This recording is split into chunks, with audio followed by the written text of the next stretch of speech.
anytime I have an opportunity to review footage of a group of these guys, I like to take full advantage of it. You can see this one here. This is one of those banner types of hominoids. You can see him in there. He's pretty visible. He's moving around. You can see he's like facial muscle movement there. We got flexion behind those leaves, and we got little eye shine there, right? But this is that really big relict hominoid bone structure, and what we're dealing with is the diffusion. Could be a small one up on top of them.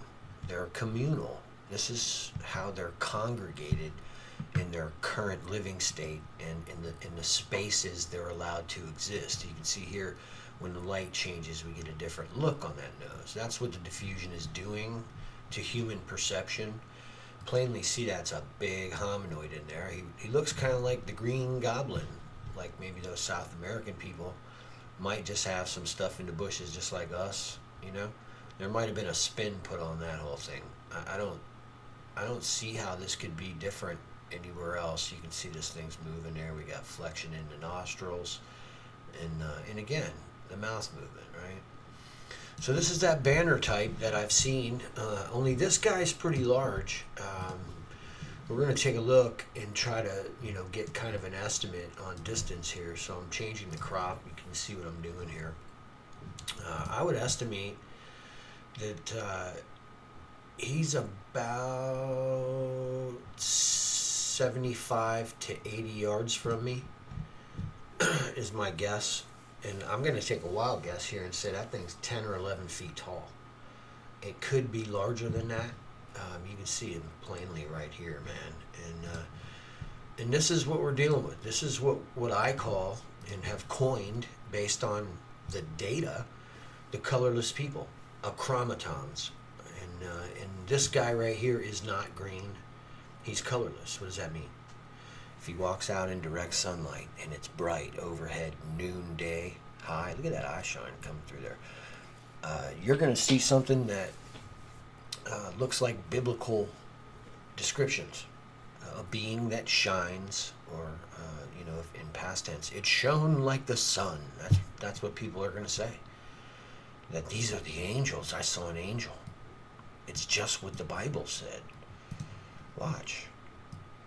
The reality is that these creatures have been here and existing in diffusion. This appears to be a hairy hand, possibly like fingers over his head. I mean, you can kind of see there's some stuff going on here. We got leaves, obviously, but here he is. He's surrounded, man. There's these bone structures and pieces and parts all through here. They're congregated. We got lucky. We got this one. We can see, he's there. But I look at shots like this and I learn so much because I know exactly where this is. It's an X on a map for me. And stop number 6 on whatever direction of my research loop I take. It's like 6, man. Here he is, What we're finding is that the groups have their own little spots, and there are several groups of these things, and they hang out with really big ones. Are the larger ones, the oldest of the family group? I don't know. I just know that the data that I was previously unwilling to accept for lack of data, now I have more than enough, and obviously we're pursuing it and gathering more. Repetitive circumstances, using the same equipment, having these experiments where you can plainly see what's going on here. Look at this eye shine again.